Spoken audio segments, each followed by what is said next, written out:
卢胖的房车长测，我们新买回来这台揽中自由炮 A 啊，我们长测预计应该是在6月底到7月初出发。因为第一呢，我们还要处理一些家里的事情；第二的话，就是我们的这个车啊，因为是要从大家也看到了，是一个淄博牌照啊，要从外地提档过户到西安。现在虽然说二手车就是可以异地提档过户，也就是说我把这台车开回西安，直接在西安就可以办提档过户，但是呢，需要去预约啊，需要让这个车的电子档从那个山东那边的这个车管所发过来，所以说需要一个时间，大概可能1周左右吧。然后再加上我们这台车上今天就想跟大家分享的就是也出现了一些小问题啊，然后我们试着解决一下这些小问题，然后给大家看一下这些小问题的原因大概都是什么样啊。我们这台车其实整体的这个成色啊，包括整体的功能还是挺好的，算是车况挺好的一台车。但是现在呢有2个问题，第一个问题之前其实给大家说过啊，就是大家看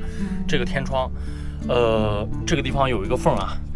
然后之前给大家说的这个天窗边缘塑料比较薄漏光的问题，这个是没法解决的，因为它这个塑料件比较薄啊，这是这个娘胎里带的问题。然后第二的话就是这个漏缝，本来我想着是因为上面你看这儿有一个卡扣，这儿有一个卡扣，我想着这2个卡扣现在是脱开的状态，如果我把天窗拆下来，然后把这2个卡扣上紧以后，把天窗给它安装到位的话，应该就不会存在问题。但是我后来又细想了一下啊，这个好像解决不了，因为什么呢？大家看一下，它整个车顶这个位置是有一个轻微的弧度的，而天窗呢这个位置是一个非常直的一个这个边儿，所以说中间这个位置也没有卡扣，而且它天窗也不可能长期的去产生形变去贴合整个上面的车顶啊，所以说我认为其实这2个卡扣就算我把它们卡进去了，可能也解决不了这个漏光的问题。当然这个问题的话，其实对于我们来说真的使用过程中可能不存在什么问题啊，也不影响隐私性，也不影响这个其他的东西，但是就是很难看啊，不好看，这是第一个问题。然后第2个问题的话是那天我们发现，因为揽中所有的皮卡房车之前我聊过啊，比较好的一点就是它都带这个行车的空调，也就是说在前车在路上行进的时候，前车开启空调的情况下，其实后厢部分如果想用空调的话，不需要去开这个驻车空调，直接用前车空调产生的冷风就可以了啊。但是这个车的行车空调好像有点问题啊，因为一般看这上边这是整个的控制面板，然后一般这个位置啊就是去管这个后车的一个行车空调的位置，有3档风量。但是我现在打开以后呢，我每打开1档，我能听到这个里面有一个开关啪啪啪，那个就是在开闭的声音。但是呢这个地方是不出风的啊，按理说这儿一开，不管是前车行车空调有没有开启压缩机，这个风机应该是启动的，但是这个现在是没有风的。当然虽然这个问题其实我们也不太用得上，因为后厢我们很少坐人啊，就是我们2人出去旅行，所以说后厢的这个行车空调也就是可能在路上的时候啊，如果我们在快找到驻车地的时候，可能会提前开这个行车空调，这样的话后厢部分的温度会达到一个比较舒服的温度啊，有助于后厢降温。但是这个问题我试着解决一下吧，看能不能解决啊。这边也有一台自由炮 A 啊，但是这台大家看一下前脸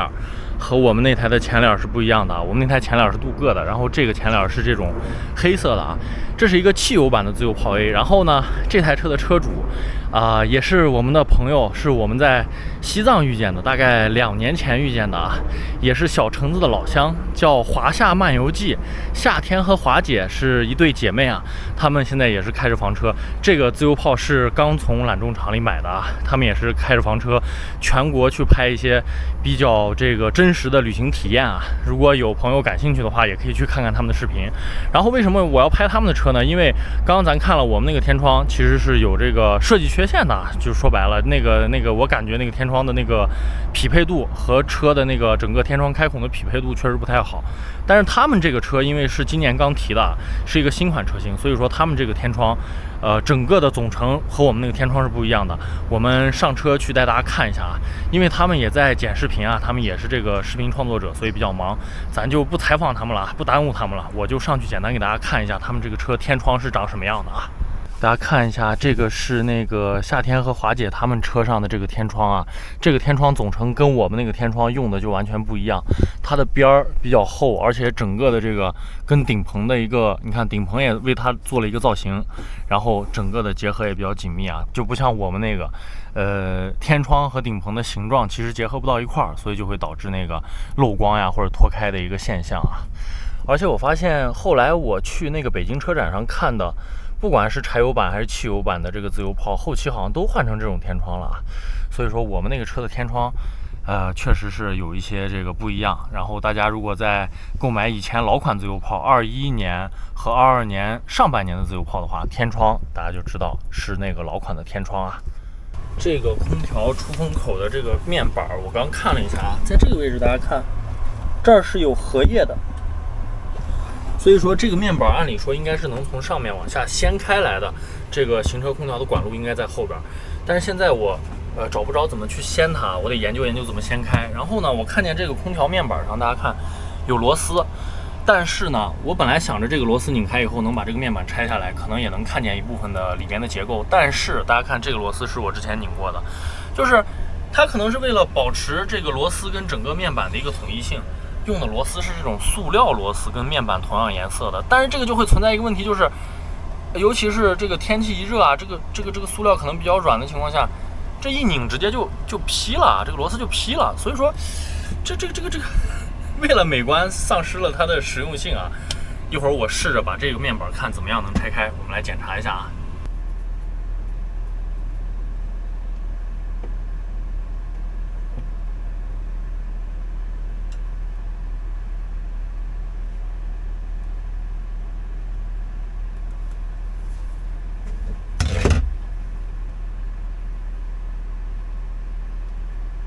果然这个东西是能打开的，我打开了以后，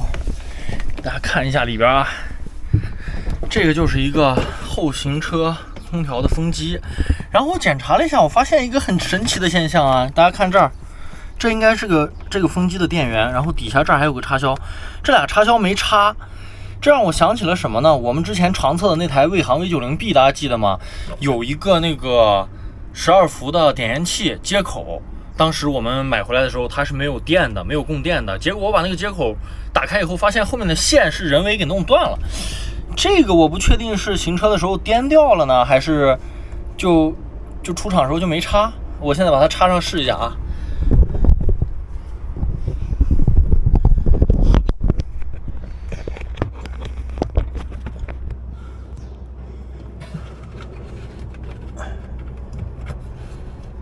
这个地方还不太好下手，哎，去看一下这个应该是怎么弄。应该是把这个塞进去啊。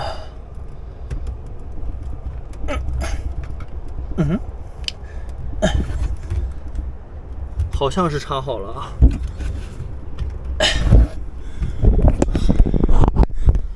看一下，好像是插好了，咱试一下啊。我看一下这个能好不？啊，对，总电源我给关了，为了这个修车的时候，因为我刚才还想检查保险盒来着，还没检查呢。为了修车的时候比较安全，所以我把总电源关了。等一下啊，让系统启动一下。哇，今天太热了，热得我一身汗。哦，期待这个空调能好。先开总电源。看一下 ，OK， 开了啊！哦，有了，有风了，这就很奇怪。你说它为什么会？它出厂时候应该是插好的。然后我问了一下这个前车主啊，他说他这个后边确实也没怎么用过。有一次他用的时候发现这个就是后排坐人的时候发现这个风机不出风，结果他就直接开这个驻车空调了，行车的时候开的驻车空调。好了，现在这太神奇了。看，现在好了。OK， 第一个问题搞定啊。OK， 现在我们来搞这个天窗啊，给大家看一下这个天窗细节啊。看，这儿是个卡子，然后这个卡子大家看到吗？已经松了。我动它的时候，它是能转动的。我准备把这个天窗，它是通过4个角，给大家看一下。我现在躺着拍，它4个角各有一个这个角上有一个这个倒角的这个卡扣，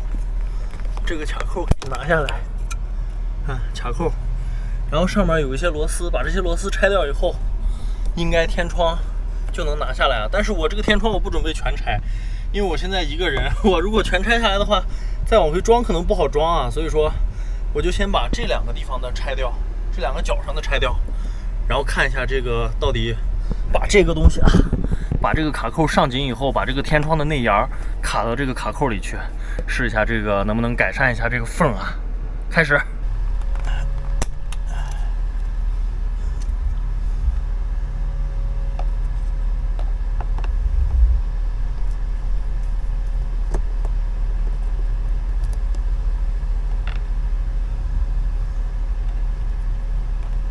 哎，下来了，看见没？天窗下来了。哦，看，喂，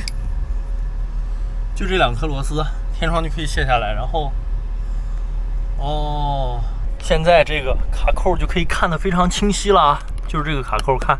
现在松的，看到了吗？我先把这个螺丝得上紧啊。反正大概这个原理就是这样，我就先不拍了，我先修了，修好给大家看一下结果。OK， 大家看一下，我现在把天窗已经装回去了啊。这2个卡子刚刚这个没卡住的位置，我已经给它卡上了。但是大家看一下，这个天窗跟我预想的情况差不多，就是中间这个位置，如果再有个卡子，如果在这儿一卡的话，哎，就好了，就没缝了。但是现在这儿还是有个小缝啊。但是这个基本上就是原厂的状态了啊。因为我刚看了一下，中间这个位置不是说卡子掉了，因为它上面顶棚上没有眼儿，说明这个地方原来没有那个螺丝把卡子上在这儿了。所以说这个基本上就是已经修复到一个